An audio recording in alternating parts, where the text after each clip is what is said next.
Textures. What self-respecting graphic designer doesn't like to browse through high-quality image files on hours on end to make a difference that probably nobody else would actually notice? Oh hi, didn't see you there. My name is Tom from Dreadlabs and I'm a graphic designer and visual artist. In today's video, I'm going to talk about an addictive method that I use in order to create my own surreal textures. And no, it's not AI. In this video, I'm going to show you how to create your own textures using macro lenses on your iPhone and how to drop them into Photoshop and experiment with them in order to create the most unreal textures you've ever seen. I'm telling you, this method literally lets you create these otherworldly like images, and you can use them as backgrounds, you can use them in your graphic design work, you can even sell them as NFTs if these are still a thing, I'm not sure. So literally all you need in order to achieve this is a smartphone or any other camera, I guess. Nah, you can just use your smartphone. And this little fella right here. So what this is a clip-on macro lens. All you have to do is clip this thing on your iPhone like this and then probably nudge it around so that it's on the right actual camera. And as you can see, this will really make your image blurry. The thing is, the closer you'll get, the more detail you'll see. So what I'm gonna do now is put my finger in front of this camera right here. You can kind of see it at the bottom there. So essentially what this lens does is it zooms in on like really detailed stuff. You probably know what a macro lens is, but if you don't, there you have it, a really good explanation on it. Essentially you can buy these things for real cheap. I'll put a link down in the description on Amazon or wherever I can find these guys. I'm not sure where I found these. They've been lying around for like ages at this point, so I'm not really sure where I got them. The thing is, if you clip this macro lens on your iPhone, you essentially can create infinite amount of cool textures by just grabbing your phone, zooming in on a random everyday object and taking a picture with it. So on the screen right now, you can see a couple of the pictures that I made with this lens within, I think, 2 minutes or something. One of them is on the leaf of one of my plants in my office. The other ones are from some wood or some furniture in my office.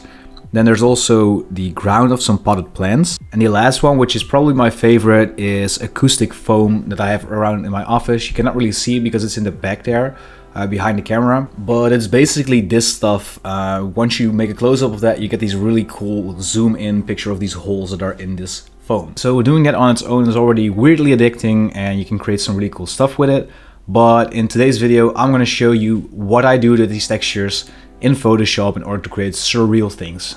So let's dive straight into it. Alright, so we're in Photoshop right now and I'm gonna just drop in the last image that I showed you and we're gonna do some cool stuff with it. So one thing that my lens at least is doing is you can see this like weird like zoom blur thing around it. I usually am okay with that, I guess, but if you want to just crop it, that's fine too, of course. So a couple of ways that you can use to manipulate this and create other cool stuff with it is, for example, with gradient maps. So if you go to Window, Adjustments in Photoshop and click on this little gradient icon, what happens is you'll drop a gradient map on it. And what this essentially does is you have this gradient from going from black to white. And basically the darker values of your image will be mapped to black and the lighter values are mapped to white. But the cool thing is, if we change this black to, for example, a deep purple, you can see that the darkest parts of our image are now purple. And you can also click anywhere in the gradient to add more colors. So let's just add a nice neon green in there. And if we go like a little bit darker now, what you basically do is halfway through the light values of the image, you invert it. So the lighter the image comes after like a 50% gray, you can turn it orange. And then, I don't know, let's turn it magenta. Why not? So you can also just move these around if you think, okay, there's a little bit too much like green in the image right now. Basically all you can do is just move in the other colors a little bit to increase the contrast on that. And as you can see, you can create some cool stuff in here. I'm just gonna leave these things now to around this. And what I'm actually gonna do is click on my layer, go back to the Adjustments tab and add in a Curves menu. So as you can see, this is where the light and dark values are in this image. So if we move this up a little bit, we can shift it a little bit more towards like where the orange starts kicking in the gradient map, as well as we can just drag this slider in to add in more of those darker values. And the thing is, this is maybe a little bit too hectic, so what you can also do is change the blend mode of this gradient map in its own. So if you go to the gradient map, select it and go to normal right here, And for example, you can click on overlay. I always like to play around with these 4 categories in here, the difference, exclusion, subtract, and divide. Because these can create some interesting results that you weren't accounting for, because the colors are inverted usually. I kind of like this. So yeah, this is one of the results that we can create. So I'm just gonna go and group all of these layers together and change the name to gradient map. Let's hide the gradient map for a second. We'll put it to the bottom and we'll make a duplicate of our image here. And I'm going to show you a couple of other methods in order to experiment with this image and change the color values and make it even more surrealistic. So another interesting one is the curves on its own. What I mean by that is basically what you can do with this is grab the pencil tool right here and draw some weird curve in order to, I don't know, I would simply say experiment a little bit, draw in whatever you like. And as you can see, you can get some oily colors with this. If we zoom in here, it's pretty neat. And once you actually aren't satisfied with this, you can just go back to the curves here and manually play around with those. It's a little bit light now, so we just light this part up maybe. And here you go, another really weird like cell structure texture or something like that. So I'm just gonna group this again. I'm just gonna drop in the one, I think I made this one with the soil. So another thing that you can do in here is go to the hue and adjustment settings and just basically rotate these around. For example, you would never really see purple soil, of course. What I would do, for example, is duplicate this layer. And if we press Ctrl or Command I on our keyboard, we can inverse the colors. Now we can play around with the blend modes that we talked about earlier in the video. For example, this difference palette really looks weird, I guess. And now we can play around with the hue and we can change this to like some weird experimental purple and green thing. You can also, of course, up the saturation to add in, boost those greens, I guess. And let's say that you want to kind of like remove this purple. What you can do is add another hue and saturation, go to your blues, and you can now see that there's this little window and it's basically says where your selection is. We can move this a little bit towards purple here. So now we basically know that we're affecting the purple. And just to be sure, if we remove the saturation, you can see that the purple parts in our image are becoming black and white. You can also change the range a little bit, so you can make this larger if you want to.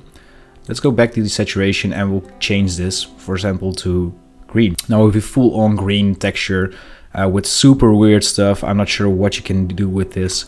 You can probably use it as a really cool background for a poster or something like that. And basically all this took was take 2 minutes to take a picture, put it on Google Drive or airdrop it to your laptop or whatever, and then add in some saturation and hue adjustments, and there you go. Let's see what this looks like if we just remove the invert here.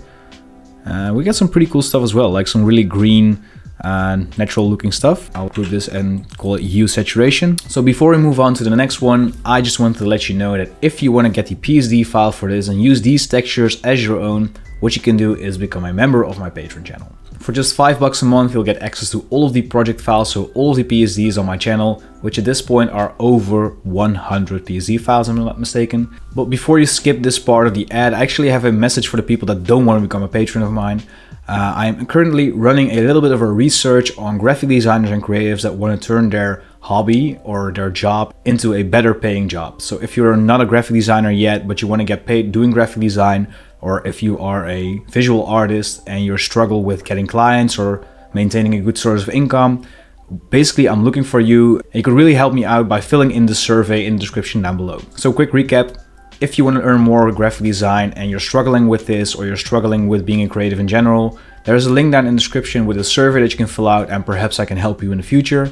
And if you want to get the PSD files, you can get them on my Patreon channel. The link for that is also in the description down below. But because I'm a good guy, I will also share these images without the Photoshop files in the link in the description down below. You can download them for free and do with it whatever you like. Tag me on Instagram or send it to me on Twitter or whatever, and let's see what cool stuff you make with this. So let's dive back into the last one. All right, so we have in front of us the leaf with the nice like curve thingies. I'm not sure what they're called in English, but in Dutch they're called Nerven, if I am not mistaken. So what I want to do with this is I want to see if I can make a selection of these like little vein thingies. I should probably look up what this is called. Okay, so apparently they're just called veins, so pretty cool. Anyways, what we can do is go to selection, color range, and then we'll click and on a part of these like veins. And you basically want to look at this preview here and slide around with the fuzziness. So the lower this goes, you can kind of see we have a selection of this color range here. And what we can do now is maybe we'll do a solid color of like purple, and we'll change the blend mode to maybe lighten. And this way you can see that these like light up in a little bit of a eerie space-like way, I guess. What we can also do is make a curves adjustment and make the darker part darker and keep the lightest part essentially where it is, as well as we'll add a hue saturation, and with master we'll click on the greens and we're going to saturate these greens a little bit more. I think they're a little bit more towards yellow. Well, now you can really see what part of the image I am actually affecting here. So here, and then I think we just make this part a little bit shorter and we'll lower the saturation here. I guess we could just also just up the saturation of the master in its own. But this will actually create some weird blocky stuff. So let's go back to the greens here and reset that. And that should have fixed it. Now the cool thing is we can also, of course, resample this image over and over and over again. This is something that I often do in my live streams. So what I usually do is go to Control, Alt or Option if you're on a Mac, Shift and E. So basically what I did now is I made a new layer. You can see it in my layer menu here.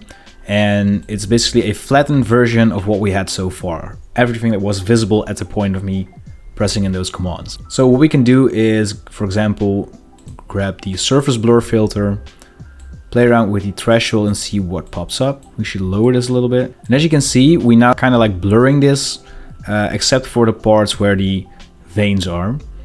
Maybe we'll lower the radius just a little bit. And what we can also do now is go to Image, Adjustments, and play around with the hue saturation. You can really see that we get some really surreal stuff going on here. Actually, I also wanted to add in some saturation, not too much. And what you get is this really noisy part right here. There's a way to fix that. So what I would do is right click on this, convert to smart object, click on filter, camera raw filter, and under the detail tab we can click on noise reduction. We'll just lower the detail to 0 and we'll also up the color noise reduction. And as you can see, if we zoom in here, this is basically, we probably should fix this as well, but compared to what we had and compared to how we are doing right now, basically by playing around with these sliders, you can fix a lot of this noise that you're making with the way too saturated images. So we now have this like really weird veiny texture. Kind of looks like it's been under a microscope or something like that. And I always try to check what happens if we now play around with the blend modes of the stuff that were underneath there. And by putting it to color, you actually add in a lot of the detail of the image that we initially had, which is actually pretty cool. I am quite happy with this result actually. So yeah, those are just a couple of methods that you can use in order to experiment with the surreal zoomed in macro pictures that you took on your phone. So yeah guys, there you have it, a really addictive way to create your own surreal abstract textures and images. I would love to see what you create using this method that you learned in this video. So if you feel like sharing, send it to me on Instagram at Dreadlabs, on X or Twitter at Dreadlabs.